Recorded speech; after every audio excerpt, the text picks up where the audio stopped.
All right, so now we're going to fill out the BIRM for the second time around for Chris Reynolds. Okay, the first question is whether he made any new threats since the last time we filled out the BIRM for him. Chris has been with us for 6 sessions, and I don't recall him making any new threats or admitting to making any new threats. Okay, that's good. Yeah, I reviewed my notes from all 6 of the group sessions, and he definitely hasn't made any new threats to kill. Okay. Well, has he reported that Tracy has alleged that he's made any new threats? No, there's an active restraining order, and we'd asked him if Tracy reported that he's made any threats. He indicates that that has not happened either. Okay, all right. So I guess then we would put, in response to that question, we put unknown at this time in response to that question. Okay? Mm-hmm. Even though he hasn't reported any new threats, I did ask Chris if he'd ever made any prior threats to Tracy, like the one that she had reported on the restraining order and the one that he admitted to. He said that they separated about 5 years ago and that one of the reasons that occurred was because she was afraid of him. And he had said something to the effect of, "You're going to be sorry if you leave me." Okay, all right. Well, all right, so since that occurred not since the last time, but prior to the last time that we filled out the BIRM, we're going to put that in column first, the first column. Okay, we'll put a yes there, but then we should add in a date of when this occurred, okay? So there's no confusion about that. All right, good. So now we have 3 threats that he made prior to the intake in column 1. Okay. Has there been any new information from the police or from the criminal record? No, there haven't been any new police reports. Okay, so we check off not indicated in source information on that last column there, okay? Okay, so now we're at question 4 of the BIRM, the question about strangulation. Have there been any new reports of strangulation? No. Again, Chris reports that there is an active restraining order in place and that he has no contact with her and has not violated the restraining order. Okay, so we'll put unknown at this time in column 2 for that question, okay? All right. Have there been any new calls to police when strangulation was reported? No, there haven't been any new calls to the police since the intake. Okay, all right, so we'll put not indicated in source information in that last column there. Okay, so now we're in question 12 about extreme jealousy. Has he shown any signs of extreme jealousy since the intake? I would have to say yes. My notes indicate that he strongly suspects that Tracy is interested in other men.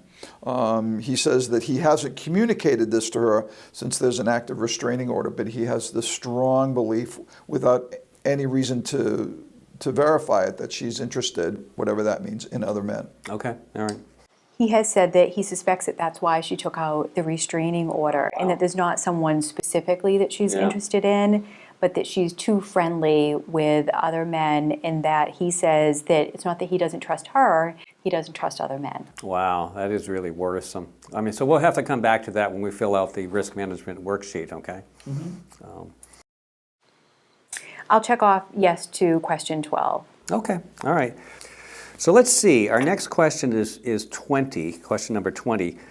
Does he express any anger at Tracy or blame her for his restricted access to the children? That would definitely be a yes. He has much anger at Tracy, blaming her for the fact that he only sees the children 1 time per week. They have 2 children, ages 10 and 7, and he blames her for the fact that he only sees them once a week. Okay, so we're going to check off yes to that item, okay? All right. Let's look at question number 35. Does he not accept if Tracy wants to end the relationship? He doesn't say that specifically, but it's inferred. And from that, I'd have to say yes. He really seems to be banking on the idea that she's going to be taking him back. I would agree. I think that's what he's thinking or hoping.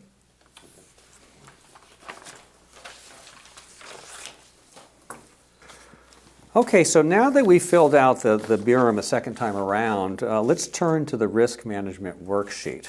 Okay, and we'll fill that out together. The first question is, which risk factors do we consider to be our most pressing and most current? I would have to say his jealousy. I think in addition to that, his drinking, which increases his jealous thoughts, and beliefs, and also his anger at Tracy at only having contact with the children one time per week. Okay. I agree. All right. Well, that sounds about right. So let's look at question number 3. What are the potential triggers for serious and potential lethal violence in this case? I could see him acting on his jealous thoughts. He seems to be ruminating more when he's drinking, and he also seems to have been getting a little bit more angry about the restricted visits with the children. He seems to be depending on the fact that Tracy will take him back and he'll be with her and the children. Yes, I agree. I could see him escalating, particularly if Tracy continues the restraining order. All right. Well, let's look at question number 5. Can we talk to him directly? Do you think you could talk to Chris directly about your concerns about his emotional state? I think that we could tell him that we see him getting really worked up and that we're worried about him. I would agree. I think particularly if we tell him that we're worried about him and our concerns are about him and how he's doing, I think he would be somewhat receptive to that. Oh, okay. All right. Well, you mentioned that he doesn't seem to accept that the relationship might end. Is that something that you could talk directly to him about? We could ask him if that's something that he could imagine. Okay. Well, that would give us a better idea about what his thought process is, if that is even a possibility that he can imagine, for instance. It would give us an idea about how he might react, should Tracy decide to continue the restraining order. We could give her a heads up about that even, if we learn that he can't even imagine that, and then that's something we would obviously want to advise her about. I'm wondering if we could begin to talk to Chris about his dependency on her, just as a kind of a starting point, and maybe kind of even encouraging him to be more independent. Does he have any hobbies or interests that you could sort of ask him about? We haven't looked at that yet, but I think we're both happy to explore that with him and see where that takes us. All right. Well, maybe that's a good starting point then. Meanwhile, there's quite a number of risks that we've identified here, and I think it's time for us really to reach out to Chris's probation officer and his DCF worker. Okay? Great. Thank you.